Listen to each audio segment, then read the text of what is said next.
আর Facebook তো একটা আছে, এটার নাম দিয়েছে আমি গিবত বুক, চুগলখুরি বুক, সময় নষ্ট করার বুক। এখানে পড়ে থাকেন। আরে ভাই, যে সময় ফেসবুকে নষ্ট করেন এই সময়টা পড়ালেখায় কাটান, ব্যবসায় কাটান। দেখবেন বড় বড় ব্যবসায়ীদের ফেসবুক অ্যাকাউন্ট নাই, ফোন ইউজ করারও সময় নেই। যারা জীবনে সফল হয়েছেন এগুলোর তার সময় নেই। হজম করা শিখেন। এই স্বভাবটা খুব গুরুত্বপূর্ণ স্বভাব। বিশ্বাস করেন, এই স্বভাবটা যদি আমাদের মধ্যে থাকে, এই গুণে যদি আমরা গুণান্বিত হয়ে যাই, আমাদের সমাজের সম্প্রীতি বেড়ে যাবে, সমাজের হানাহানি মারামারি অনেকাংশেই বন্ধ হয়ে যাবে। মন্দের জবাব ভালো দিয়ে দেওয়া, এটা রহমানের বান্দার স্বভাব। আর জাহেলদের সাথে তর্ক করা যাবে না। এই যে বাহাস বাহাস বাহাস কিংবা তর্ক, এগুলো ভালো মানুষের কাজ না। তর্ক করলে কোনোদিনও কোনো জিনিসের সমাধান আসে না। সমাধান আসে পড়ে দুইজনে মিলে কথা বললে, সম্পর্ক বাড়ালে, উদারতায় সম্পর্ক বাড়ে। তর্ক করলে সম্পর্ক বাড়ে না। এজন্য আল্লাহ কোরআনে বলেছেন তর্ক করিও না। জাহেল মানে এখানে মূর্খ নয়, জাহেল মানে বলা হচ্ছে যারা বেহুদা ফালতু কাজ নিয়ে ব্যস্ত থাকে, এদের সাথে তুমি ওদের মতো ব্যক্তিত্বহীন রুচিহীন হয়ে যাও না। তুমি তার সম্মুখীন হলে সালাম দিলে চলে যাও, তোমার সময়কে তুমি কাজে লাগাও। এটা রহমানের বান্দার স্বভাব। সুবহানাল্লাহ পড়েন। আপনাদের মনোযোগ আছে না চলে গেছে? কথাগুলো বুঝতেছেন তো? কয় নাম্বার স্বভাব বললাম? 1 নাম্বার বলেছে রহমানের বান্দারা ভদ্র না অভদ্র, অহংকারী না বিনয়ী। 2 নম্বরে বলেছে রহমানের বান্দারা হয় সহনশীল, উগ্র হয় না। 3 নাম্বার, সন্ধ্যা হয়ে গেল, রাত হয়ে গেল, তারা কি করে রাতের বেলা? রহমানের বান্দারা রাতের বেলা আর্জেন্টিনা ব্রাজিলের খেলা দেখে সময় নষ্ট করে না। রহমানের বান্দারা রাত জেগে রিয়াল মাদ্রিদ, বার্সেলোনা, চেলসার খেলা দেখে সময় নষ্ট করে না। IPL, BPL দেখে সময় নষ্ট করে না। Thriller, web series, movie, pornography দেখে রহমানের বান্দারা সময় নষ্ট করে না। তাহলে রহমানের বান্দারা রাত কিভাবে কাটায়? আল্লাহ তাআলা পরের আয়াতে বলছেন ওয়াল্লাযীনা ইয়াবিতুনা লিরাব্বিহিম সুজ্জাদান ওয়া কিয়ামা। রহমানের বান্দা হলো তারা রাতের বেলা তামাশা না করে, রাতের বেলা রহমানকে রুকু দিয়ে সাজদা দিয়ে রাত কাটায়। যারা আল্লাহর প্রিয় বান্দা হলো তারা। ঠিক তো কইলেন? আর আমাদের দেশে মাহফিলে ঠিক কিনা এটা ফ্যাশন হয়ে গেছে। আবার এটাও ঠিক ঠিক বলা বন্ধ করেন, বুঝবার চেষ্টা করেন, হাসিয়েন না, বোঝার চেষ্টা করেন ভাইয়েরা। আমার ভাইগুলো যারা আয়োজন করেছে, আমি তাদের মুখের দিকে তাকিয়ে আমার এত কষ্ট লেগেছে। ঠোঁটগুলা শুকনা, খাইতে পারে নাই। এত কষ্ট করেছে তারা, এত কষ্ট করে কোরআনের বাগান সাজিয়েছে। আপনারা এখানে তামাশা করার জন্য নয়, এরা কোরআনের বাগান সাজিয়েছে কেবলমাত্র আপনাদেরকে কোরআনের দিকে নিয়ে আসার জন্য। আবারও ঠিক, একটু বুঝবার চেষ্টা করেন। বাদাম খাইতেছেন, ভালো কথা, খান, কারণ ঠান্ডা লাগছে তো। বাদাম খাইলে শরীর মনে হয় গরম থাকবে, কিন্তু মনোযোগ যেন থাকে। আমি শেষে কিন্তু জিজ্ঞেস করব, সবাই জবাব দিতে পারবেন তো? ইনশাআল্লাহ। রহমানের বান্দারা রাতের বেলা ক্যাসিনোতে যায় না, জুয়া খেলে না, আড্ডা দেয় না, তামাশা করে না। রহমানকে রুকু দিয়ে সাজদা দিয়ে রাত কাটিয়ে দেয়। সুবহানাল্লাহ পড়েন। আমাদের মধ্যে কেউ আছেন রাতের বেলা ঘুমাতে ঘুমাতে সকালবেলা গাল ফুলে যায়, চেহারা ফুলে যায়। আর আমাদের নবীর অবস্থা কেমন? আমাদের মা আম্মা জান আয়েশা রাদিয়াল্লাহু আনহা বলেছেন, আল্লাহর নবী রাতের বেলা দীর্ঘ সময় তাহাজ্জুদের নামাজে দাঁড়িয়ে থাকতে থাকতে তার পা ফুলে যায়। সুবহানাল্লাহ বলবেন না আপনারা? আমাদের কি ফুলে? শরীর ফুলে, মুখ ফুলে। আর আল্লাহর নবীর কি ফুলে? মিল আছে? বলেন মিল আছে? আহা, এখনকার যুবক ছেলেরা তো রাত 2টা 3টা 4টা ফজর হয়ে যায় ফেসবুক চালাতে চালাতে। আর একজনের চেহারা দেখেছেন? যৌবনকালে সে থাকবে ফিজিক্যালি ফিট, চেহারায় থাকবে তারুণ্য, যৌবন, লাবণ্য। যৌবনকালে তার চেহারা মরে গিয়েছে। কেন জানেন? কারণ তার যৌবন রাতের বেলা জিনা করতে করতে তার যৌবনের রাতগুলো কাটে। যৌবন নষ্ট করে সে রাত কাটায়। আরে যারা এই যৌবনকালীন সময়ে তাহাজ্জুদ দিয়ে রাত কাটায়, এদের চেহারার মধ্যে আল্লাহ নূর দান করে দেন। 5 ওয়াক্ত নামাজি তো ঠিক নাই, তাহাজ্জুদ পড়বে কেমনে? নামাজ হলো ইসলামের সবচেয়ে বড় ইবাদত। ইসলামের সবচেয়ে বড় ইবাদতের নাম কি? নবীজি বলেছেন যার মধ্যে নামাজ নাই তার মধ্যে ইমানই। অনেক পাগলা আছে, কই হুজুর আমি ব্যস্ত তো বেশি নামাজ পড়তে পারি না, আমার ইমান ঠিক আছে। পাগলা, তোর ইমান থাকলে না ইমান ঠিক থাকবে, তোর ইমানই তো না, এটা ঠিক থাকে কেমনে রে পাগলা? ইবলিস আল্লাহকে সাজদা দেয় নাই কয়টা? এক সাজদা না দিয়ে কাফির, ওয়াকানা মিনাল। আর আপনি কয়টা দেন না ডেইলি? আমার জাতীয় কবি বলেছেন, ঘুমাইয়া কাজা করেছ ফজর, তখনও জাগনি যখন জোহর, হেলায় খেলায় কেটেছে আসর, মাগরিবেরই শুনিয়া যান, এখনো জামাতে হরে শামিল, এখনো এসাতে আছে স্থান, বাজিছে দামামা বাদ্রে আমামা, শির উঁচু করি মুসলমান, দাওয়াত এসেছে নয়া জামানার, ভাঙা কেল্লায় উড়ে নিশান। আমার জাতীয় কবিকে আমি প্রচন্ড ভালোবাসি, কারণ তিনি ইসলাম সম্পর্কে আর নবীজির ব্যাপারে এত লিখা লিখেছেন, পৃথিবীতে আর কোনো কবি এরকম লিখতে পারেনি। সুবহানাল্লাহ। এজন্য আমি তাকে প্রচন্ড ভালোবাসি, সকল সাইডেই তার লেখা রয়েছে। আর তাকে ভালোবাসার আরেকটা অন্যতম কারণ হলো তিনি ছিলেন সত্যপন্থী। সত্য বলতে কলিজা লাগে তো, সত্য কথা বলা এটা এত সহজ বিষয় না। কেবলমাত্র আল্লাহ তাআলা যাদের কলিজার মধ্যে আল্লাহর ভয় দান করেন, তারা সমস্ত কিছুকে উপেক্ষা করে সত্য কথা মানুষের সামনে বলতে পারে। তার সমসাময়িক সময়ে অনেকে কবিতা লিখেছে, আমারও পরানো যাহা চায় তুমি তাই তাই গো। আর আমার জাতীয় কবি তখন জালিমের বিরুদ্ধে হুঙ্কার দিয়ে লিখেছেন, কারারই লৌহ কপাট ভেঙে ফেল কররে লোপাট, রক্ত জমাট শিকল পূজার পাষাণ বেদী। আল্লাহু আকবার। তার সারা জীবনের লিখনিতে জালিমের প্রতি কোনো দরদ নাই, তোষামোদ নাই, আছে সত্যের প্রকাশ, আছে সত্যের প্রচার আর প্রসার। আল্লাহ তার কবরকে জান্নাতুল ফেরদাউস বানিয়ে দেন। তিনি যে কবিতার লাইনগুলো এত সুন্দর করে দিলেন, এটাই যেন আমাদের জীবনের বাস্তবতা। ফজর চলে যাচ্ছে ঘুমাতে ঘুমাতে, জোহর চলে যাচ্ছে তামাশা করতে করতে, আসর মাগরিব খেলাধুলা করতে করতে, এশা চলে যাচ্ছে আড্ডা দিতে দিতে। এরকম করে আপনার জীবনের নামাজগুলো চলে গেল। কি জবাব দিবেন আল্লাহর কাছে বলেন তো? আজকে এই রাতের বেলা তো আপনার মরণ হয়ে যেতে পারে। এটা 24তম মাহফিল, 23তম মাহফিলে যারা শ্রোতা ছিল সবাই আছে এখানে। 25তম মাহফিলের আগে এখানে অনেকেই কবরের বাসিন্দা হয়ে যায়। হ্যাঁ, মৃত্যুর কোনো সিরিয়াল নাই তো। ফজরের নামাজ আদায় না করে আপনি যে ঘুমায় থাকলেন, জোহরের আগে জানাজা হওয়ার সম্ভাবনা আছে না নাই?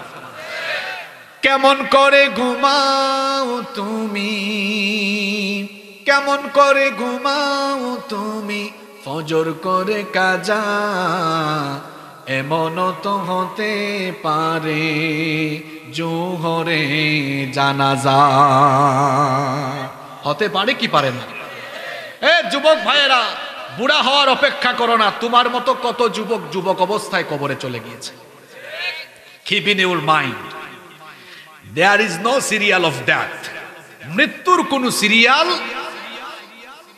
বুড়া হয়ে গেলে রুকু দিতে পারবেন না, সাজদা দিতে পারবেন না, কোমরে ব্যথা, মেরুদণ্ডে ব্যথা। এখন আমি যুবক মানুষ, রুকু সাজদা ঠিক মতো দিতে পারবো। এই রুকু সাজদা এই বয়সে ইবাদতের দাম আছে। এজন্য তো আল্লাহর নবী বলেছেন, এই যৌবনকালের ইবাদতকারী যারা হাসরের মাঠে আরশে আজিমের নিচে জায়গা পাবে তারা। সুবহানাল্লাহ। 5 ওয়াক্ত নামাজের পাশাপাশি তাহাজ্জুদের অভ্যাস করুন।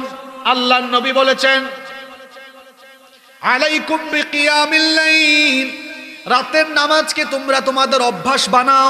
ফাইন্নাহু দাবুস সালিহিন ক্বাবলাকুম, এটা তোমাদের পূর্ববর্তী সকল নেককার ব্যক্তিদের আমল। ওয়া হুয়া কুরবাতুন ইলা রাব্বিকুম, এই নামাজকে যদি তোমাদের আমল তোমরা বানাতে পারো, এই নামাজ তোমাকে তোমার রবের একেবারে নিকটবর্তী করে দিবে। আল্লাহর প্রিয় বান্দাদের বৈশিষ্ট্য হলো, জান্নাতি ব্যক্তিদের বৈশিষ্ট্য হলো, পুরা রাত তারা বিছানার সাথে পিঠ লাগিয়ে রাখে না। আল্লাহ তাআলা এদের ব্যাপারে কোরআনে কারীমের অন্য জায়গায় বলছেন, তাতাজাফা জুনুবুহুম আনিল মাদাজি'i ইয়াদউনা রাব্বাহুম খাউফান ওয়া তামাআ। রাতের বেলা বিছানা থেকে তাদের পিঠ আলাদা থাকে, জাহান্নামের আযাবের ভয়ে এবং জান্নাতের আশায় তাদের রবকে তারা ডাকতে থাকে। আল্লাহ তাআলা অন্য জায়গায় বলেছেন কানু কলিলাম মিনাল লাইলি মা ইয়াহজাউন ওয়া বিল আসহারি হুম ইস্তাগফিরুন। রাতের বেলা এরা খুব কম ঘুমায়, ইস্তেগফার করে করে রাত কাটায়। আমাদের পূর্ববর্তী সকল বুজুর্গ ব্যক্তিরা রাতের বেলা 1-2 ঘন্টা ঘুমিয়েছেন, বাকি অংশটুকু তারা তাহাজ্জুদ আদায় করে কাটিয়েছেন। চেহারা নষ্ট হয় নাই, বরং তাহাজ্জুদ গুজারি মানুষদের চেহারার মধ্যে নূর যিনি দান করে দেন, জোরে বলেন তিনি কে? এজন্য আল্লাহ বলছেন আমার প্রিয় বান্দা যদি হতে চাও, রাতের বেলা না ঘুমায়া তামাশা না করে রাতের একটা অংশ তাহাজ্জুদের নামাজে দাঁড়িয়ে রাত কাটায়া দাও, তাহলে প্রিয় বান্দা যার হয়ে যাবেন তিনি কে? রাতের আধারে যারা সিজদাতে রয়, দু চোখের শ্রুতে নদী যেন বয়। রাতের আধারে যারা সিজদাতে রয়, দু চোখের শ্রুতে নদী যেন বয়।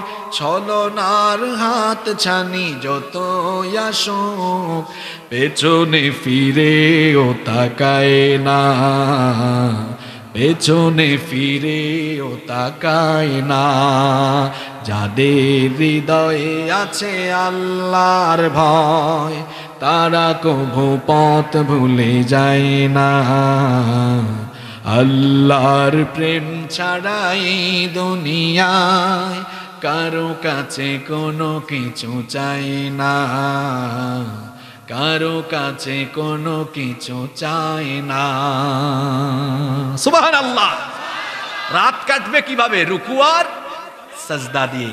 এটা রহমানের বান্দাদের বৈশিষ্ট্য। নাম্বার 4 নাম্বার, এখানে একটি ব্যাপার লক্ষ্য করেন, আল্লাহ কি ধারাবাহিকভাবে পয়েন্টগুলো তুলে দিয়েছেন। ইবাদত গুজারি হয়ে গেলেও কিছু মানুষের মধ্যে অহংকার চলে আসে। আরে আমি 5 ওয়াক্তের নামাজি, তাহাজ্জুদও পড়ি, বছরে বছরে রমাদানে গিয়ে ইতিকাফ করি, হজ করেছি, হিসাব নাই, আমার জান্নাত কে ঠেকায়?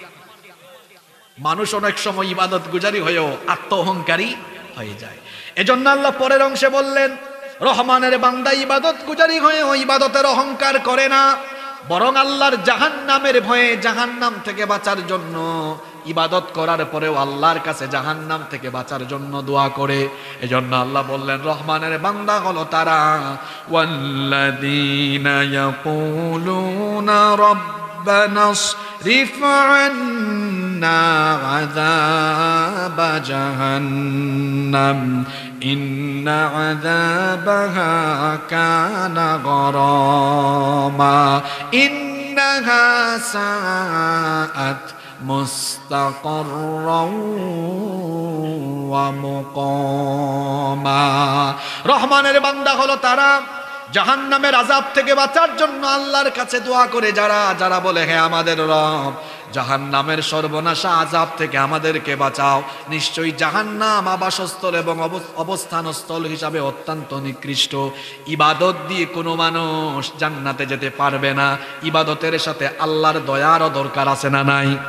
শুধুমাত্র আমল দিয়ে কিয়ামতের দিন জান্নাতে যাওয়া যাবে না, আমলের সাথে আল্লাহর রহম লাগবে, আল্লাহর দয়া লাগবে। আল্লাহর নবী বলেছেন মান্নু কিসা উযিবা, যার কাছ থেকে আল্লাহ হিসাব চাইবেন, বিচার চাইবেন, সে ব্যক্তি ধরা পড়বে, আটকে যাবে, জাহান্নামে যাবে।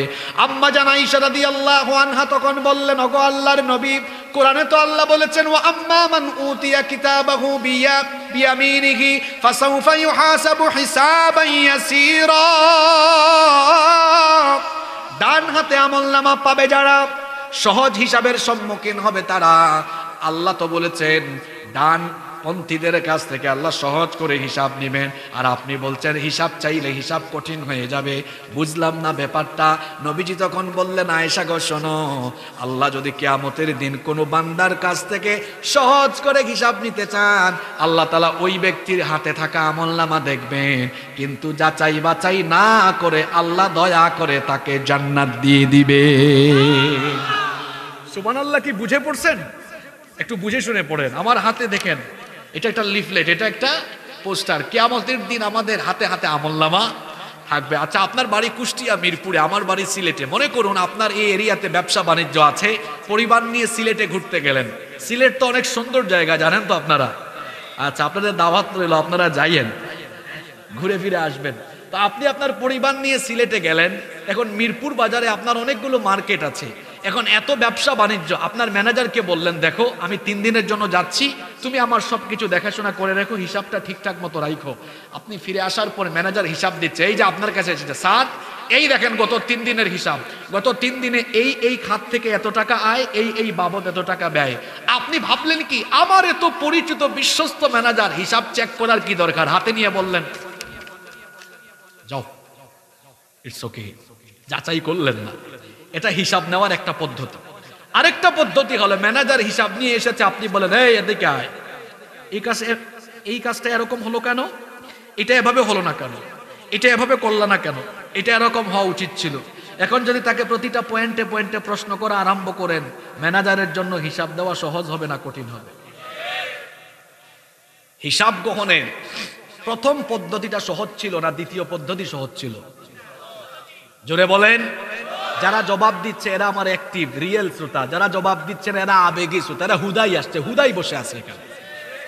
ক্লাসের মধ্যে স্যাররা যখন পড়ান, এখানে বিশ্ববিদ্যালয়ের অনেক স্টুডেন্ট আছেন না, 40-45 মিনিট স্যার লেকচার দেন, কিছু ছেলেরা এদিক ওদিক তাকায়, স্যার যখন বলে এই বুঝছো কিনা, বুঝছি, তো স্যার যখন মাঝখানে কয়েকটারে দাঁড় করায় তখন বুঝে কে বুঝছে আর কে বুঝে নাই। তো এখানে ভালো ছাত্রের মতো বসেন, কনসেন্ট্রেট হয়ে কথা শুনুন। প্রথম পদ্ধতিটা সহজ ছিল, কারণ ওখানে কোনো যাচাই বাছাই ছিল না। কিয়ামতের দিন প্রত্যেকের হাতে হাতে আমলনামা থাকবে। সারা জীবন যারা নামাজ আদায় করেছে, আল্লাহ যদি বলেন এই তুই সাজদাটা এরকম দিলি না কেন, তুই এই কাজটা এমনি করলি না কেন, তুই হজ করার সময় এটা এভাবে করলি না কেন, জাকাতের সময় এটা এভাবে করলি না কেন, জায়গায় জায়গায় যদি আল্লাহ প্রশ্ন করা আরম্ভ করেন, তো বুজুর্গ ব্যক্তি আটকে যাবে, জান্নাতে যাওয়ার কোনো সুযোগ আর নাই। আর আল্লাহ নবী বলেছেন, আল্লাহ যদি কাউকে দয়া করতে চান তো হাতে থাকা আমলনামা দেখবেন, আল্লাহ বলবেন কি রে, আচ্ছা তোর হাতে আমলনামা আছে, তোর প্রতি আমার দয়া আছে, যা যাচাই বাছাই করবেন, যা দৌড় মার, জান্নাতে যা। সুবহানাল্লাহ। এটা হলো হিসাবের সহজ পদ্ধতি, নবীজি বলেছেন। এজন্য নবীজিও দোয়া করতেন, আল্লাহুম্মা হাসিবনি হিসাবাই ইয়াসিরা, হে আল্লাহ আমাদের কাছ থেকে সহজ করে হিসাব নিও, বলেন আমিন। রহমানের বান্দাদের চতুর্থ গুণাবলী হলো এরা জাহান্নাম থেকে বাঁচার জন্য দোয়া করে। আপনিও দোয়া করবেন। দোয়া হলো এমন এক আমল, অসাধ্য অসাধ্যের ভেতরে চলে আসে। বেশি বেশি দোয়া করবেন। সামনে রমজান মাস, রমজান মাসে ইফতারের আগে দোয়া কবুল হয়ে বলেছেন মুহাম্মদ সাল্লাল্লাহু। আমাদের দেশের বেশিরভাগ মানুষের সিস্টেম হলো ইফতারের আগে খেজুর শরবত, বিভিন্ন ধরনের শরবত, ছোলা, মিষ্টান্ন, পেঁয়াজু, বেগুনি, অনেক ধরনের ইফতার নিয়ে বসে আর মোবাইলের দিকে তাকায়, ফেসবুক স্ক্রল করে, আজানের অপেক্ষা করে। দুরুদ নাই, তিলাওয়াত নাই, ইস্তেগফার নাই, একটু দোয়াও করে না। অথচ আল্লাহর নবী বলেছেন, ইফতার সামনে নিয়ে বান্দা যখন হাত উঠায় ওই হাতকে আল্লাহ ফিরাইয়া দেন না। সুবহানাল্লাহ। দোয়া কবুলের কিছু জায়গা আছে, যেমন আজান ইকামতের মাঝখানে দোয়া করলেও দোয়া ফিরাইয়া দেওয়া হয়। আজকে ছিল জুমার দিন, জুমার দিনেও দোয়া কবুলের একটা বিশেষ মুহূর্ত রয়েছে। ওই সময়ে যদি আপনি আল্লাহর কাছে চান, আপনার চাওয়া যিনি পূরণ করে নেবেন তিনি কি? রহমানের বান্দা, জান্নাতের সুসংবাদ প্রাপ্ত বান্দা হতে হলে যখনই হাত তুলবেন জাহান্নাম থেকে বাঁচার জন্য দোয়া করবেন। আল্লাহর নবী ফজরের ফরজ এবং মাগরিবের ফরজ নামাজের পরে 7 বার দোয়া করতেন, আল্লাহুম্মা আজরিনি মিনান নার, আল্লাহুম্মা আজরিনি মিনান নার। একজনও চুপ থাকবেন না, বলেন আল্লাহুম্মা। আরো আস্তে বলেন আল্লাহুম্মা। আপনারা শরীফা না শরীফ? আওয়াজ তো শরীফার মতো দেন। আল্লাহুম্মা আজরিনি মিনান নার। কোন নামাজের পরে? ফজর এবং কয়বার? এই আমলটা করবেন তো? আবার নামাজে গেলে আপনারা তাড়াতাড়ি সালাম ফেরানোর চেষ্টা করেন। নবীজি বলেছেন, সালাম ফিরানোর আগে 4টা জিনিস থেকে আল্লাহর কাছে পানা চাও। আল্লাহুম্মা ইন্নী আউযু বিকা মিন আযাবি জাহান্নাম ওয়া মিন আযাবিল কবর ওয়া মিন ফিতনাতিল মাহইয়া ওয়াল মামাত ওয়া মিন ফিতনাতিল মাসিহিদ দাজ্জাল। হে আল্লাহ, আমাকে জাহান্নামের আযাব থেকে বাঁচাও, কবরের আযাব থেকে বাঁচাও, জীবন মরণের ফিতনা থেকে বাঁচাও, আর দাজ্জালের ফিতনা থেকে আমাদেরকে বাঁচাও। বলেন আমিন। এই দোয়াটা যাদের মুখস্থ নাই, বাড়ি গিয়া গুগল শরীফে সার্চ কইরা এটা স্ক্রিনশট নিয়ে আগামীকালকে মুখস্থ করবেন। আল্লাহ তৌফিক দেন। কষ্ট হচ্ছে আপনাদের? ভয় পাইয়েন না, 12টার আগে ছাড়বো আপনাদেরকে চারটা বললাম। 5 নাম্বার, রহমানের বান্দাদের গুণাবলী হলো এরা কিপটা হয় না, কৃপণ হয় না, অপব্যয়কারী হয় না। রহমানের বান্দারা কেমন হয়? আমার দিকে তাকান, ভালো করে শোনেন। অনেক মানুষ আছে দেখবেন আল্লাহ তাকে টাকা পয়সা দিয়েছেন, সম্পদ দিয়েছেন, এরপরও দেখবেন ছেঁড়া কাপড় চোপড় গায়ে দিয়ে ফকিরের মতো হাঁটে, আসে না নাই? কৃপণতা করেন কেন? অনেকে আছে টাকা পয়সা বাঁচায়া নিজে একটু ভালো খায় না। এই যে টাকা পয়সা জমালেন, পুষ্টিকর খাবারও খেলেন না, শরীরকে খাবার, শরীরের হক আদায় করলেন না, কিপটামি করে যে পয়সা জমালেন, শেষ বয়সে এই সম্পদগুলো আবার স্বাস্থ্য রক্ষায় নষ্ট করা লাগবে। কথা বুঝেন নাই? এই জন্য কৃপণতা করা যাবে না। আল্লাহর নবী বলেছেন আল্লাহ তাআলা পছন্দ করেন ওই ব্যক্তিকে, যে ব্যক্তি আল্লাহর নেয়ামত পাওয়ার পরে নেয়ামতের বহিঃপ্রকাশ ঘটায়। আল্লাহ যেটা দিয়েছেন সেই নেয়ামত আপনি নিজে ভোগ করবেন, ভোগ করার পরে বাকিটুকু আপনি আল্লাহর পথে খরচ করবেন, অপব্যয় করবেন না। রহমানের বান্দারা অপব্যয়কারী হয় না। টাকা পয়সা আছে বলে নাচ গানে গিয়ে টাকা পয়সা নষ্ট করে না, জুয়া খেলে পয়সা নষ্ট করে না, টাকা পয়সা আছে বলেই মাদকাসক্ত হয় না। রহমানের বান্দারা তাহলে কেমন হয়?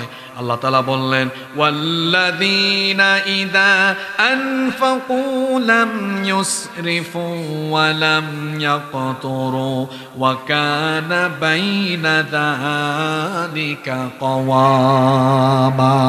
রহমানের বান্দা হলো তারা কৃপণতা এবং অপব্যয়ের নীতি অবলম্বন করে না যারা, তাহলে তারা কেমন হয়? আল্লাহ তাআলা বলছেন, ওয়া কানা বাইনা যালিকা কওয়ামা। এরা মধ্যম পন্থা অবলম্বন করে। আল্লাহ তাকে যতটুকু দিয়েছেন নিজের এবং নিজের পরিবারের জন্য ভোগ করে, বাকিটা যার পথে দান করে দেয়। জুড়ে বলেন তিনি কে? যারা পয়সা জমায়, যারা সম্পদ জমায়, এরা হচ্ছে দুনিয়ার সবচাইতে বড় মূর্খ, সবচেয়ে বড় বোকা। কার জন্য জমাচ্ছেন? যমুনা গ্রুপের মালিক মারা গিয়েছেন করোনার সময়, সব দুনিয়ায় পড়ে আছে। সাধারণ মানুষ যেভাবে কাফন নিয়ে মাটিতে শুয়ে আছে, সেই ব্যবস্থা তার হয়েছে। ইনভেস্ট করে যান আল্লাহর পথে। আল্লাহ এই সম্পদ আপনাকে দিয়েছেন কি? জোরে বলেন। নিজের জন্য যতটুকু প্রয়োজন, পরিবারের জন্য যতটুকু প্রয়োজন, বাকিটা রেখে দিল বড় করে সব আল্লাহর পথে উজাড় করে দেন, সব আল্লাহর পথে দিয়ে দেন। এটা আপনার কাজে লাগবে। আল্লাহ এই গুণে গুণান্বিত হওয়ার তৌফিক আমাদেরকে দান করে। 6 নাম্বার, রহমানের বান্দাদের গুণাবলী হলো তারা আল্লাহর সাথে কাউকে শরীক করে না, আল্লাহর সাথে অন্য কাউকে ডাকে না। এজন্য আল্লাহ বললেন, ওয়াল্লাযীনা লা ইয়াদউনা মা'আল্লাহি ইলাহান আখার। রহমানের বান্দা হলো তারা আল্লাহর সাথে অন্য কোনো ইলাহকে ডাকে না যারা। আপনাদের বাড়িতে কুষ্টিয়ায়, চট্টগ্রামে এমন বহু মানুষ আছে, এরা আল্লাহকে যতটা না ডাকে তার চাইতে আরো 100 গুণ 200 গুণ বেশি জিন্দা মুর্দা অনেক বাবারে ডাকে। কত জাতের বাবা, শেরালি বাবা, মেরালি বাবা, ল্যাংটা বাবা, টাকি বাবা, বদনা বাবা, কত জাতের বাবা যে আছে। বাবা একজন থাকা ভালো না, বেশি থাকা ভালো। একজন মুমিন তো এমন হবে, সে সুখের দিনেও ডাকবে আল্লাহ, দুঃখের দিনেও ডাকবে আল্লাহ, ভালো সময়েও ডাকবে আল্লাহ, খারাপ সময়েও ডাকবে আল্লাহ, সুস্থতার সময়ে বলবে আল্লাহ, অসুস্থতার সময়েও বলবে আল্লাহ। আমরা তো সূরা ফাতিহায় বলি, ইয়্যাকা না'বুদু ওয়া ইয়্যাকা নাস্তাঈন। আমরা কেবল তোমার ইবাদত করি, তোমার কাছেই কেবল চাই। সন্তান নাই, জিন্দা কিংবা মুর্দা পীরের কাছে গিয়ে সন্তান চাইলে সন্তান পাবেন না। সন্তান দেওয়ার মালিক যিনি, তিনি কে? সন্তান দিবেন যিনি, তার কাছে চান। চাকরি বাকরিতে বরকত দরকার, ভণ্ড পীরের কাছে যাইয়েন না, আল্লাহর কাছে চান, আল্লাহর দরবারে চান। কারণ আল্লাহ তাআলা সবকিছু দিতে পারেন কি পারেন না? আপনি আবার ভাবিয়েন না যে হুজুর কি পীরাউলিয়া বিরোধী নাকি। আপনি কারে পীরাউলিয়া বিরোধী বলেন? সবচেয়ে বড় পীরের এলাকার মানুষ আমি। আমার বাড়ি কোথায়? আমি শাহজালাল রহমতুল্লাহি আলাইহির এলাকার মানুষ। আপনি পীরাউলিয়া আমারে বুঝান না। আমরা পীরাউলিয়া বিরোধী নই, বরং মাজারকে বাজার বানিয়ে ভণ্ডামি করে যারা মানুষের ঈমান লুটে নেয়, ওই ভণ্ডদের সাথে আমাদের কোনো সম্পর্ক নয়। বাংলাদেশে ইসলামের নেয়ামত পেয়েছি আমরা আল্লাহর ওলিদের মাধ্যমে। আল্লাহর ওলিদের সাথে আমাদের কোনো দুশ্মনী নাই। কিন্তু যারা অলিদের কবরকে মাজার বানিয়ে, মাজারকে বাজারকে গরম করে দিয়ে যারা মানুষের ঈমান আকীদাকে লুটপাট করে, এদের বিরুদ্ধে আমাদের বলিষ্ঠ কণ্ঠ। অসভ্যর কথাই তো বললাম, শেরালি মেরালি, ডাল চাল। চিটাগংয়ে যাবেন, দেখবেন ডাল চাল মিয়া আছে। আমি স্থানও বলে দিই, চট্টগ্রামের সীতাকুণ্ড কুমিরা অঞ্চলে যাবেন, গুগলে সার্চ করেন, পাইয়া যাবেন ডাল চাল মিয়া রহমতুল্লাহ আলাইহির মাজার। মানে বদনাশার মাজারও আছে। কোন পীরের নাম বদনা হইতে পারে? কোন পীরের নাম ডাল চাল হইতে পারে? শেরালি মেরালি হতে পারে? কিরকম নাম রেখেছে দেখেছেন? দেখেন হক্কানি ওলিদের নাম দেখেন, শাহজালাল রহমতুল্লাহি আলাই, শাহপুরান রহমতুল্লাহ আলাই, এই বাগেরহাটে এসেছেন খানজাহান আলী রহমতুল্লাহি আলাই, চট্টগ্রামের জমিনে গিয়েছেন শাহ আমানত রহমতুল্লাহি আলাই। আল্লাহ তাআলা সকলের কবরগুলোকে জান্নাতুল ফেরদাউস বানিয়ে দেন, বলেন আমিন। আরে নামেই বোঝা যায় মানুষ কেমন। নাম রাখছে কেমন দেখেন, ডাল আর চাল, ল্যাংটা বাবা, টাকি বাবা, বদনা বাবা, এগুলা কোনো নাম হইল? রহমানের বান্দারা আল্লাহর সাথে শিরক করে না। শিরক হচ্ছে আকবারুল কাবাইর, সবচেয়ে বড় কবিরা গুনাহ। এটা ক্ষমার অযোগ্য। মুশরিকের জন্য আল্লাহ জাহান্নাম অনিবার্য করে দিয়েছেন। এজন্য রহমানের বান্দারা ইমানের সাথে শিরকের মিশ্রণ ঘটায়। নাম্বার 7, আপনাদের মনোযোগ আছে নাকি? বাদ বাকি 4-5টা পয়েন্ট কিন্তু পুরো সেনসিটিভ, বলবো না মোনাজাত দিয়ে দিব? বলবো? মনোযোগ আছে তো? রহমানের বান্দাদের 7 নম্বর গুণাবলী হলো, রহমানের বান্দারা অন্যায় ভাবে কারো শরীর থেকে রক্ত ঝরায় না, অন্যায় ভাবে কোনো মানুষকে হত্যা করে না। আল্লাহ তাআলা বলছেন ওয়ালা ইয়াকতুলুনান নাফসাল্লাতী হারামাল্লাহু ইল্লা বিল হক। রহমানের বান্দা তারা অন্যায় ভাবে মানুষকে হত্যা করে না, যারা অন্যায়ভাবে নিরপরাধ মানুষকে অপরাধী বানিয়ে মেরে ফেলা, এটা ইসলামের দৃষ্টিতে জঘন্যতম গুনাহ। ইসলামে একজন মানুষের জীবনের মর্যাদা কত বেশি শুনেন। আল্লাহ তাআলা কোরআনে কারীমে বলেছেন, মান কাতালা নাফসান বিগাইরি নাফসিন আও ফাসাদিন ফিল আরদি ফাকান্নামা কাতালান নাসা জামিআ।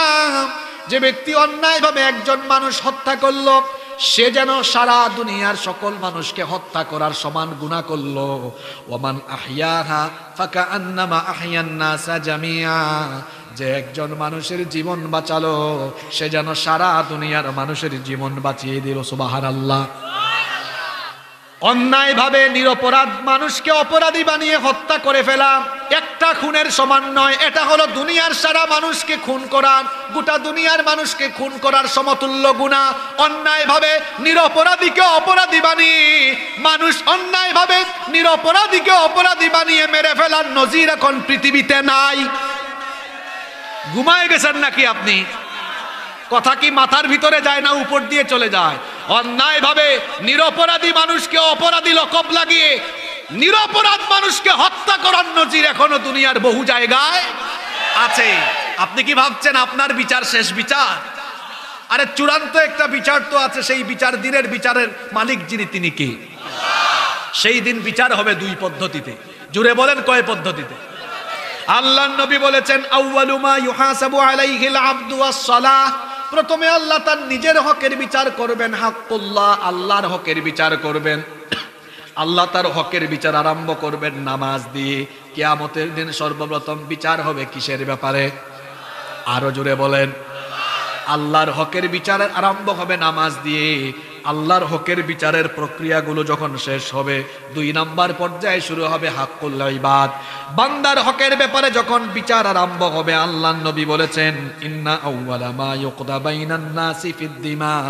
যখন বান্দার হক, মানুষের হকের বিচার আরম্ভ হবে, অন্যায়ভাবে যারা রক্তপাত ঘটিয়েছে, অন্যায়ভাবে যারা মানুষ খুন করেছে, সবার আগে তার বিচার হবে। বীর বাহাদুর সাহেব কত মানুষের রক্ত ঝরিয়েছেন, হিসাব আছে। কত মানুষকে আপনি কষ্ট দিয়েছেন, এলাকায় থাকতে দেন নাই, বাড়ি ঘরে থাকতে দেন নাই। চূড়ান্ত হিসাব নিকাশ কিয়ামতের মাঠে হবে। কত নিরপরাধীকে অপরাধী বানিয়ে তার পরিবার থেকে বছরের পর বছর তাকে দূরে রেখেছেন, কড়াই গন্ডায় কিয়ামতে হিসাব হবে। কত ভালো মানুষ মানুষকে অপরাধী বানিয়ে দুনিয়া থেকে নির্মম ভাবে মেরে ফেলেছেন, সেগুলোর বিচারও সেদিন হবে। বাকি থাকবে না কোনো কিছু, সব বিচার হবে। দুই কায়দায় বিচার হবে, হাক্কুল্লাহ, হাক্কুল ইবাদ, আল্লাহর হক, বান্দার হক। আল্লাহর হকের বিচার আরম্ভ হবে কি দিয়ে? জোরে বলেন। বান্দার হকের বিচার আরম্ভ হবে কি দিয়ে? নামাজ। না, নামাজ কি আল্লাহর হক না বান্দার হক? বান্দার হকের বিচার আরম্ভ হবে। অন্যায় ভাবে কত মানুষের রক্ত ঝরিয়েছেন, রক্ত ঝরাইয়েন না, মানুষকে কষ্ট দিয়েন না, মানুষকে কষ্ট দিয়েন না। যে যে জায়গায় আছেন সব মানুষের সাথে মিলেমিশে চলেন। এমন জীবন তুমি করিও গঠন, মরিলে হাসিবে তুমি, কাঁদিবে ভুবন। এমন জীবন বানায়েন না আপনি মারা যাওয়ার পরে মানুষ কি এর ইন্নালিল্লাহ, উল্টা আলহামদুলিল্লাহ পড়বে। এমন মানুষ মাঝে মাঝে মারা যায় কি যায় না। আর নিজের এলাকার মানুষকে কষ্ট দিয়েন না, নিজের এলাকার মানুষকে কষ্ট দিয়েন না। নিজের এলাকার মানুষকে কেন কষ্ট দেন? আপনি মারা যাওয়ার পরে এরাই এগিয়ে আসবে, এদেরকে কষ্ট দিয়েন না। নিজের এলাকার মানুষের সাথে সৌহার্দ্য আর সম্প্রীতির বন্ধন স্থাপন করেন। আপনি মারা যাওয়ার পরে সবার আগে এরাই ছুটে আসবে। বুঝলে বুঝভাতা, না বুঝলে তেজভাতা। আর কি করে বুঝাইলে আপনি বুঝবেন? নিজেকে ব্যক্তিত্ববান হিসাবে গড়ে তুলুন, মানুষের সাথে মিলেমিশে বসবাস করুন, মানুষকে কষ্ট দিবেন না, কারো দুঃখের কারণ হয়ে দাঁড়াবেন না, কাউকে এমন ভাবে কষ্টে ফেলবেন না তাকে তার পরিবার থেকে দূরে রাখবেন না, কাউকে এলাকা থেকে বাহির করে দেওয়ার ষড়যন্ত্রে নিজেকে সামিল করবেন না, নইলে মরার সময় কুত্তার মতো আপনি মরবেন। আল্লাহ বুঝার তৌফিক দান করেন। কষ্ট হচ্ছে আপনাদের? রহমানের বান্দাদের 8 নম্বর গুণাবলী হলো রহমানের বান্দারা জিনা করে না, বিবাহ বহির্ভূত হারাম রিলেশন করে না। আল্লাহ তাআলা তাদের ব্যাপারে বলছেন, ওয়ালা ইয়াজনুনা ওয়া মান ইয়াফআল যালিকা ইয়ালকা আসামা। রহমানের বান্দা হলো তারা জিনার ধারে কাছে যায় না, যারা জিনা করে না। তারা জিনার বদলে, জিনার পরিবর্তে পবিত্র সম্পর্ক, বিয়ে শাদীর সম্পর্ককে প্রাধান্য দেয়। জিনা এখন আমাদের সমাজের রন্ধ্রে রন্ধ্রে ছড়িয়ে যাচ্ছে। এই জিনা বেড়ে যাওয়ার একটা অন্যতম কারণ হলো নারী পুরুষের অবাধ মেলামেশা বেড়ে যাওয়া, তথ্য প্রযুক্তির অপব্যবহার, বেপরদা এবং সর্বশেষ অপশিক্ষা যুক্ত হয়ে যাওয়া। আমাদের বাচ্চাগুলো এখন নষ্ট হচ্ছে প্রধানত 2 কারণে। একটা হলো অপশিক্ষা, আর একটা হলো অপসংস্কৃতি। কথা কি খেয়াল করছেন? এখানে যাদের বয়স 30 অ্যাবাভ, 30-এর বেশি, আপনারা একটু জবাব দেন তো। আমার বয়সও 30-এর কাছাকাছি, দেখতে লাগে না মনে হয় না? আচ্ছা, তো আমরা ইন্টারমিডিয়েট লেভেলে গিয়ে যা বুঝতাম, এখনকার 5-6-এর পুচকা পুচকা পুলা মারেয়া এর চেয়ে আরো বেশি বুঝে কি বুঝে না? কম বয়সে পাকছে কেমনে? 2 কারণে। অপশিক্ষা, কথা বলেন না কেন? আমি তো আপনাকে আবেগী কথা বলে চাপা মাইরা চলে যাব না, এই 2টার প্রমাণ দিচ্ছি। দেখুন, সে আজকে যে বয়সে যেটা শিখা দরকার, পড়া দরকার, ওইটা পড়ে না। আমি এখন ওই প্রসঙ্গে কথা বলতে গেলে আমার লম্বা সময় চলে যাবে। ইউটিউবে আমার এই বিষয়ে আলাদা লেকচার আছে। কোথায় কোথায় কত অসঙ্গতি, অপশিক্ষা আছে, সব সেখানে RSBS। আবার আপনাদের এলাকায় জায়গা জমির খতিয়ান না, মানে ওই ক্লাসগুলোর খতিয়ান, পৃষ্ঠা নাম্বার, বই নাম্বার তুলে দিয়েছে একদম, কোথায় কোথায় কি আছে। ক্লাস 6-7-এর ছেলে মেয়েরা প্রেমের গল্প পড়ে, ফাহিম অন্তরা হাত ধরে হাঁটাহাঁটি পড়ে, সঞ্জয় আমেনা পড়ে। এগুলো পড়ার পরে বুঝি আপনার পুলা মাইয়া ঠিক থাকবে, সেও তার ক্লাসের কোথায় কোন সঞ্জয় আর কোথায় কোন ফাহিম আছে তার সাথে টাঙ্কি মারার ভাব ধরার চিন্তা করবে। এজন্য তো বুরুঙ্গামারির ক্লাস 5-এর ছেলে তার 2 বান্ধবী নিয়ে কক্সবাজারে চলে গেছে। কেমনে চলে যায় আপনি বুঝে? ক্লাস 6-এর ছেলে মেয়েরা এখন গফ বফ বুঝে, আমার বুড়া চাচারা বুঝবেন না, যুবকরা বুঝছে এগুলা। কিরে যুবকরা কথা বলো, ঠিক আছে? কেমনে বুঝে এত কিছু এই পুচকা পুচকা পুলারা? তার বইয়ের মধ্যেই সব আছে, এমন এমন বিষয় আছে এটা বলার মতো। আমরা আমাদের ছেলে মেয়েদেরকে স্কুল কলেজে মাদ্রাসায় পাঠাই না চরিত্রহীন বানানোর জন্য, আমরা আমাদের ছেলে মেয়েদেরকে শিক্ষা প্রতিষ্ঠানে পাঠাই আদর্শ দেশপ্রেমিক চরিত্রবান মানুষ হওয়ার জন্য। তাহলে শিক্ষার নামে অশিক্ষা কুশিক্ষা এখানে ঢুকিয়ে দেওয়া হলো। আর অপসংস্কৃতি, এটা তো আপনি আপনার বাচ্চাকে নষ্ট করেছেন। আমরা যখন ছোটবেলা কান্নাকাটি করতাম, আমাদের বাবা মায়েরা দৌড়ায় আসতো, এসে, আমি জানি না কুষ্টিয়ায় কি বলেন, ওই যে আপনার হাত দিয়ে এরকম, এটা সিলেটে এটাকে বলে জুনজুনি, আপনারাও জুনজুনি বলেন। এই জুনজুনি দিয়েছে, গাড়ি দিয়েছে, খেলনা দিয়েছে, বাবা কেঁদো না। আর এখন মা বাবা এত ব্যস্ত, তারা 2-3টা ফোন ইউজ করে, বাচ্চা একটু কান্না করলে এসে এই নাও এই নাও মোবাইল। আর মোবাইলে কি দিচ্ছে, হাবি জাবি কত কিছু আছে। বাচ্চারা তো এখনকার কিশোর ছেলেরা পাবজি খেলায়। এগুলো, এই বাচ্চাগুলো নষ্ট হয়েছে, হুজুরের কাছে নিয়ে আসে, হুজুর একটু ফু দেন তো, মোবাইল ছাড়া আর কিচ্ছু দেখে না। হুজুরের ফুতে কাম হবে না, আপনার বাচ্চাকে আপনি নিজেই নষ্ট করেছেন। বাচ্চাকে সময় দেন। বেশিরভাগ মা বাবা নিজেরাই মোবাইল নিয়ে ব্যস্ত। আর কাপল ব্লগের ফিতনা এসেছে এখন। কিরে যুবক ভাইয়েরা, ঠিক আছে না? আগে ছিল ফুড ব্লগ, ট্রাভেল ব্লগ, এখন নতুন ফিতনা, নাম কি? যে সকল ছেলেরা ডলার ইনকামের জন্য নিজের বউয়ের চেহারা পৃথিবীর মানুষ দেখার জন্য ওপেন করে ছেড়ে দিয়েছে, এরা ব্যক্তিত্বহীন, রুচিহীন।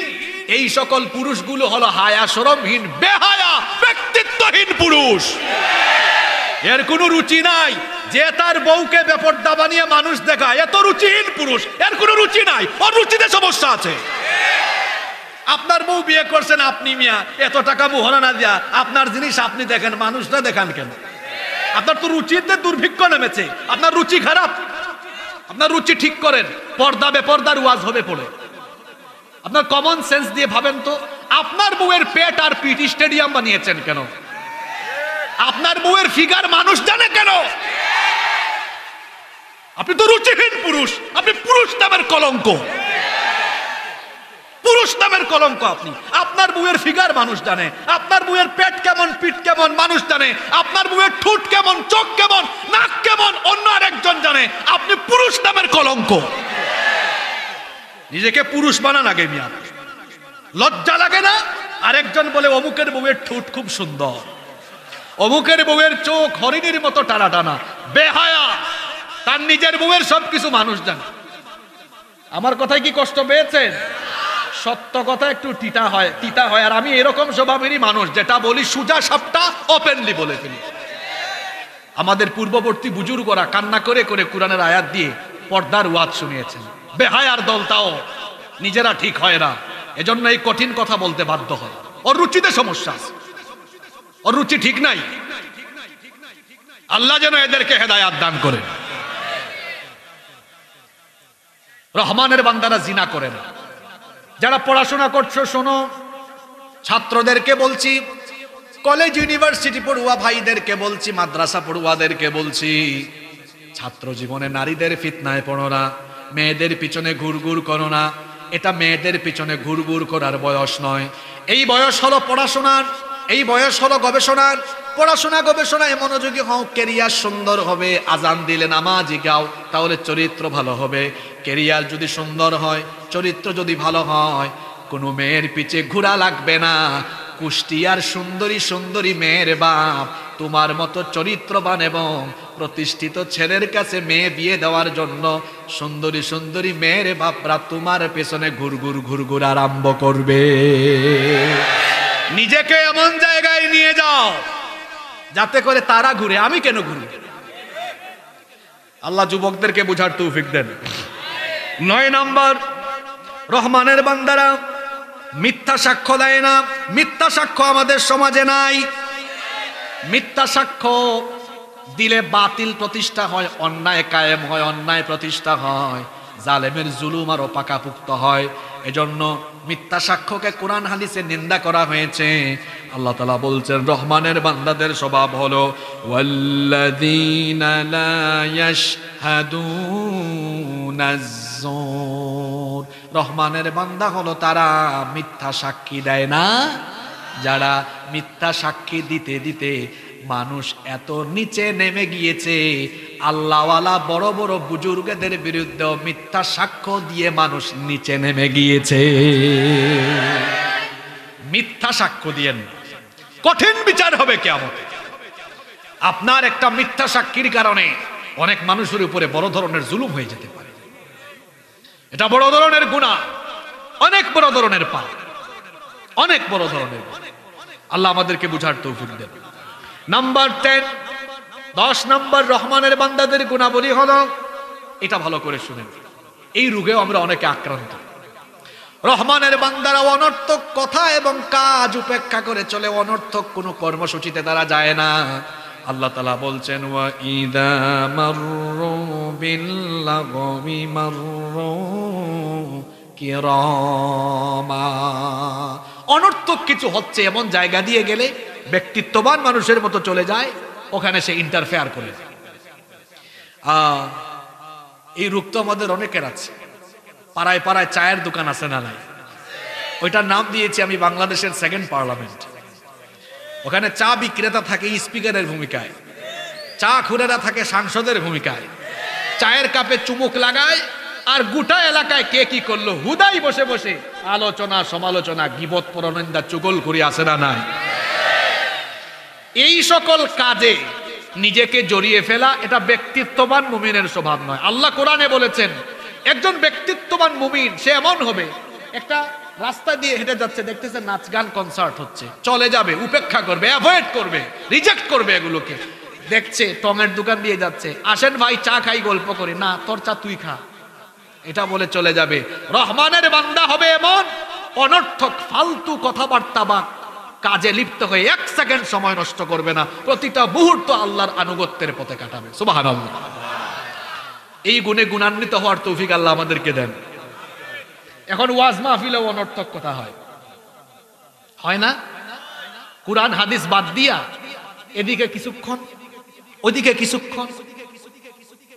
কিছু বক্তা এখন বের হয়েছে, সারাদিন ফেসবুকে থাকে, ফেসবুকে কি কি কি কি হইল ওইটা দেখে সন্ধ্যার পরে বমি করতে থাকে, ফিতনা লাগাতে থাকে। এসব বাদ দেন। প্রতিদিন 5টা 7টা মাহফিল না কইরা মাহফিলে আসার আগে 1-2 ঘন্টা কিতাব নিয়ে বসে পড়াশোনা করেন। মানুষের ঈমান আখলাক, মানুষ দিনের পথে আসে, মানুষের মধ্যে ঐক্য তৈরি হয়, ভালোবাসা তৈরি হয়, বিশৃঙ্খলা কমে, সৌহার্দ্য সম্প্রীতি বাড়ে। এমন কথা মানুষকে শুনিয়ে যান। লক্ষ লক্ষ টাকা খরচ করে মানুষেরা কষ্ট করে যে আয়োজন করে, এই আয়োজনের তখন সফলতা আসবে, সার্থকতা আসবে। আবার কেউ কেউ মাহফিলে উঠে এটাকে একদম পল্টনের মাঠ বানায় ফেলে, এটাও করতে যাইয়েন না। হ্যাঁ, যতটুকু সত্য কথা কুরআন সুন্নাহর রেফারেন্স দিয়ে সুন্দর ভাষা দালিলিক ভাবে উপস্থাপন করুন, কিন্তু বলতে গিয়ে আক্রমণাত্মক উগ্রতা যেন আপনার নিজের মধ্যে পরিলক্ষিত না হয়। সত্য কথা সুন্দরভাবে বলেন, দেখবেন এই সত্য কথাটা কারো গায়ে পড়লেও সে তখন অন্তরের মধ্যে কথাটা দাগ কাটবে, তখন সে হয়তো ওখান থেকে সংশোধন হয়ে যেতে পারে। দরদ নিয়ে মানুষকে বুঝাতে হয়, মানুষকে সুন্দর ভাষায় বুঝাতে হয়, নম্রতার সাথে সুন্দর শব্দ চয়ন করে দরদ দিয়ে আন্তরিকতা দিয়ে বুঝালে অটোমেটিক দেখা যাবে তার দিল নরম হয়ে যাবে। আল্লাহ বুঝার তৌফিক দান করে। এবার আসেন, আর 2টা গুণ আছে, মনোযোগ আছে তো আপনাদের? 11 নম্বর হলো, রহমানের বান্দারা কোরআন অন্ধ এবং বধিরের মতো শুনে না। কিছু মানুষ আছে কোরআন বুঝালে উল্টা বুঝে, আবু জেহেলের মতো। আবু জেহেল নবীজির কাছ থেকে কোরআন শুনেছে, মুসলমান হয়েছে না আরো গোমরা হয়েছে? জোরে বলেন। আমাদের সমাজেও আবু জেহেলীয় চরিত্রের কিছু মানুষ পাওয়া যায়। ওয়াজ করতে করতে করতে করতে বুঝাইলেও সে বুঝে না। তারে বুঝাইলেন সুদ খাইও না ভাই, এটার অনেক গুনাহ, নিম্ন পর্যায়ের গুনাহ হলো মায়ের সাথে জিনা করা। ভাইরে ঘুষ খাইও না, ভাইরে নামাজ ছাইরো না, মা বাবার সাথে বেয়াদবি করো না। কোরআনের আয়াত দিয়ে বোঝানো হয়, কিন্তু কিছু লোক বধিরের মতো শুনেও যেন না শোনার ভাব ধরে, এমন মানুষ আমার সমাজে আছে না নাই? আল্লাহ বলছেন এগুলো মুমিনের স্বভাব নয়, রহমানের বান্দাদের স্বভাব হলো। আল্লাহ তাআলা বলছেন, ওয়াল্লাযীনা ইযা যুক্কিরু বিআয়াতি রাব্বিহিম লাম ইয়াখিরু আলাইহা সুম্মান ওয়া উময়ানা।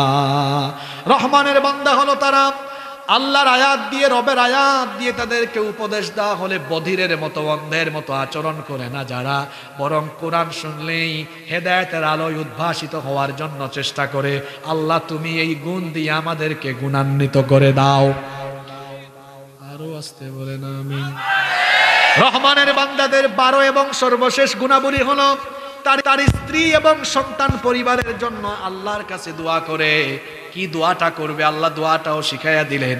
আল্লাহ তাআলা বললেন তারা দোয়া করে, ওয়াল্লাযীনা ইয়াকুলুনা রব্বানা হাব লানা মিন আজওয়াজিনা ওয়া যুররিয়াতিনা কুররাতা আ'য়ুনিন ওয়াজ'আলনা লিল মুত্তাকিনা ইমামা। অবিবাহিত ছেলেদের ওয়াজ চলে আসছে এখানে। অবিবাহিত মিসকিন ব্যাচেলর অনেক আছে না? মিসকিন বলেছি, নিঃস্ব সঙ্গী এখনো নাই। হবু বউয়ের জন্য দোয়া করতে হবে। হবু বউয়ের জন্য কেমন দোয়া করতে হবে? আল্লাহ দোয়া শিখিয়েছেন, রব্বানা হাব লানা মিন আজওয়াজিনা ওয়া যুররিয়াতিনা কুররাতা আ'য়ুনিন ওয়াজ'আলনা লিল মুত্তাকিনা ইমামা। হে অবিবাহিত ছেলেরা শোনো, কি সুন্দর দোয়া। এখন থেকে এই দোয়াটা যেন মিস না যায়। আল্লাহ আমাকে এমন বউ দাও যারে দেখলে আমার চক্ষু শীতল হয়ে যাবে, ঠান্ডা হয়ে যাবে, কলিজা ঠান্ডা হবে। সুবহানাল্লাহ। যারা বিয়ে করে ফেলছেন তারাও এটা করবেন। একটারে সামলা লাগে, ওইটার হক ভালোভাবে আদায় করেন, এরপরে আরেকটা করেন, অসুবিধা। আপনার স্ত্রীকে গিয়ে জিজ্ঞেস করেন যে বউ তোমারে আমি সন্তুষ্ট করতে পারছি কিনা, দেখবেন জবাবটা কি দেয়। চক্ষু শীতলকারী স্ত্রী মানে হলো যে স্ত্রীকে দেখলে, যে বিবিকে দেখলে পরে আপনার চক্ষুটা শীতল হয়ে যায়। আপনি বাড়িতে গেলেন, বাসায় গিয়ে দেখলেন আপনার স্ত্রী আজান হলে নামাজে দাঁড়িয়ে যান, তিনি আপনার ঘরের সবকিছু দেখাশোনা করেন, অনেক কেয়ারিং মহিলা। দেখলেন আপনি আপনার সন্তানগুলোকে ভালোভাবে দেখাশোনা করে, আপনার বাবা মায়ের সাথে সুন্দর আচরণ করে, আপনারও আনুগত্য করে, সেবা করে, এমন স্ত্রী পেলে চক্ষু ঠান্ডা হবে কি হবে না? আবার দেখলেন আপনার সন্তানগুলো এমন, আজান হলে নামাজে চলে যায়। গোটা মিরপুরে, গোটা পুরাদহ এলাকায় বলা হয় আপনার ছেলেটা খুবই ভালো, আজান দিলে নামাজে আসে, এলাকার সবাইকে সালাম দেয়, ভদ্র ছেলে, বড়দেরকে সম্মান করে, ছোটদেরকে স্নেহ করে। এমন চরিত্রবান সন্তান যদি পান, তাকে দেখলে চক্ষু শীতল হবে কি হবে না? আল্লাহ তাআলা বলছেন, স্ত্রী আর সন্তানদেরকে যদি চক্ষু শীতলকারী দেখতে চাও, আমার কাছে দোয়া করো। পরে আমার সাথে, রব্বানা হাব লানা মিন আজওয়াজিনা ওয়া যুররিয়াতিনা কুররাতা আ'য়ুনিন ওয়াজ'আলনা লিল মুত্তাকিনা ইমামা। সব সময় দোয়াটা করবেন। দোয়াটা শেষ হয় নাই, শুনেন, একটা সুন্দর বিষয় এখানে লুকিয়ে আছে। হে আল্লাহ, হে আমার রব, আমাকে চক্ষু শীতলকারী স্ত্রী সন্তান দাও। আর শেষের অংশটা হলো ওয়াজআলনা লিল মুত্তাকিনা ইমামা, আমাদেরকে মুত্তাকিদের ইমাম বানাও। জুড়ে বলেন, কাদের ইমাম? মুত্তাকিরা হলো আল্লাহর জমিনের সবচাইতে শ্রেষ্ঠ মানুষ, এরা আল্লাহর কাছে সম্মানিত। এজন্য আল্লাহ বলেছেন, ইন্না আকরামাকুম ইনদাল্লাহি আতকাকুম, নিশ্চয়ই আল্লাহর কাছে সম্মানিত তারা, তাকওয়াবান যারা। এখন আপনি দোয়া করছেন, আল্লাহ আমাদেরকে মুত্তাকিদের ইমাম বানাও। অনেকে আছে তার ছেলেকে নিয়ে আসে, হুজুর দোয়া করেন ছেলেটা যেন আপনার মতো বা আপনাদের মতো আলেম হয়। আপনার স্বপ্ন এত ছোট কেন? আল্লাহ আপনাকে এত সুন্দর দোয়া শিখালেন, অমুকের মতো তমুকের মতো হবে কেন? আল্লাহ তো শিখিয়েছেন তুমি সন্তানের জন্য দোয়া করো, ওয়াজআলনা লিল মুত্তাকিনা ইমামা, আমাকে, আমাদের পরিবারের সবাইকে, সন্তানকেও আল্লাহ মুত্তাকিদের ইমাম বানাও। আচ্ছা, জনসাধারণের ইমাম, আম মানুষের ইমাম না মুত্তাকিদের ইমাম? জোরে বলেন তো। মুত্তাকিদের ইমাম যে হবে সে কি কম মুত্তাকি হবে না বেশি মুত্তাকি হবে? তো চাইতেছেন যেহেতু বড় করেই চান। এখানে রহমানের বান্দাদের কয়টা গুণাবলী বলা হলো? জোরে বলেন। এই 12টা গুণাবলী যারা অর্জন করবেন তাদের বেনিফিট কি, লাভ কি, পুরস্কার কি? আল্লাহ বলছেন, উলাইকা ইউজজাউনাল গুরফাতা বিমা সাবারু ওয়া ইউলাকুনা ফিহা তাহিয়াতাও ওয়া সালামা খালিদিনা ফিহা হাসুনাত মুস্তাকাররাও ওয়া মুকামা। আল্লাহ তাআলা বলছেন এই গুণাবলীগুলো অর্জন করবে যারা, চিরস্থায়ী জান্নাতে সুসংবাদ পেয়ে জান্নাতের উঁচু প্রাসাদে অবস্থান করবে তারা। বলেন তো দেখি কয়টা গুণ? 1 নাম্বার, রহমানের বান্দারা ভদ্র না অভদ্র, অহংকারী না বিনয়ী? এখন বলা খাস সামারি বলা হচ্ছে, সবাই জবাব দিবেন। 2 নাম্বার, রহমানের বান্দারা উগ্র না সহনশীল? 3 নাম্বার, রহমানের বান্দারা রাতে তামাশা করে না আল্লাহকে সাজদা করে? 4 নাম্বার, রহমানের বান্দারা ইবাদত গুজারি হয়েও জাহান্নাম থেকে বাঁচার জন্য কি করে? দোয়া করে। এরপরে হলো কয়টা বললাম? 4টা। 5 নাম্বার, রহমানের বান্দারা কিপটা হয় নাকি দানশীল হয়? আমরাও দানশীল হব তো? কারা কারা দানশীল হতে রাজি আছেন 2 হাত তুলে দেখান তো। মাশাআল্লাহ, খুশি হয়েছি আমি। হাতগুলো নাড়াচাড়া মারেন। আজকের ওয়াজ জায়গায় আমল হবে। স্বেচ্ছাসেবক ভাইরা টুপি নিয়ে চাদর নিয়ে ঢুকেন, এরা সবাই দানশীল হবে, ওয়াদা করেছে। হাতগুলা নামায় নামায়া পকেটে ঢুকান, মানুষের পকেটে ঢুকাইয়েন না, নিজের পকেটে ঢুকান। চতুর্দিক থেকে স্বেচ্ছাসেবক ভাইরা যাবেন। কই আপনাদের ব্যবস্থা নাই? আচ্ছা শুনেন শুনেন, ওয়াজ শেষ হয় নাই, দান সদকাও চলবে, বাকিগুলোও শুনেন। 6 নাম্বার, রহমানের বান্দারা আল্লাহর সাথে কাউকে শরীক করে না। 7 নাম্বার, রহমানের বান্দারা অন্যায়ভাবে মানুষ খুন করে না। 8 নাম্বার, রহমানের বান্দারা জিনা করে। 9 নাম্বার, রহমানের বান্দারা মিথ্যা সাক্ষী দেয়। 10 নাম্বার, রহমানের বান্দারা অনর্থক কথা বা কাজে সময় নষ্ট করে। 11 নাম্বার, রহমানের বান্দারা কুরআন বধিরের মতো শুনে না, হেদায়েতের নিয়তে শুনে। 12 নাম্বার হলো রহমানের বান্দারা স্ত্রী সন্তানের জন্য দোয়া করে। দোয়াটা মনে আছে?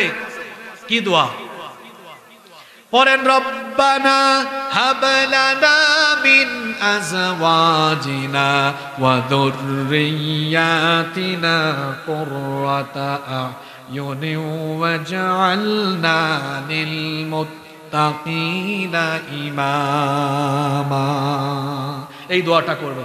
কমিটি তো খুবই স্মার্ট, সবাইকে অনেক সুন্দর লাগলো, কিন্তু শেষ বেলায় কি করলেন? এটা চতুর্দিকে ছেলেদেরকে রাখা উচিত ছিল, যাতে 1 মিনিটে শেষ হয়ে যায়। গিয়েছে এই যে 2 সাইড থেকে গেলে তো সারা রাত লাগবে। খুব স্মার্ট মানুষ আপনারা, শেষ বেলায় এসে এই কাজ করলেন কেন?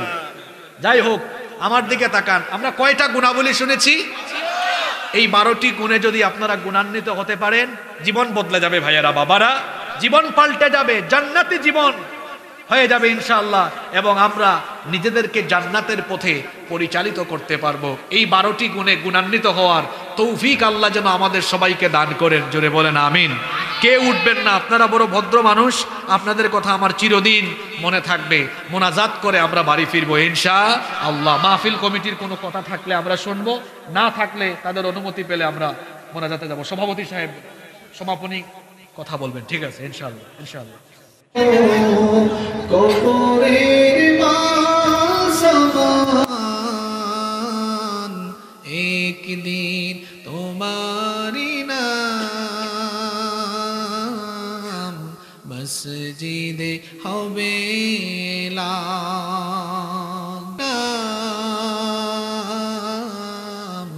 মসজিদে হবে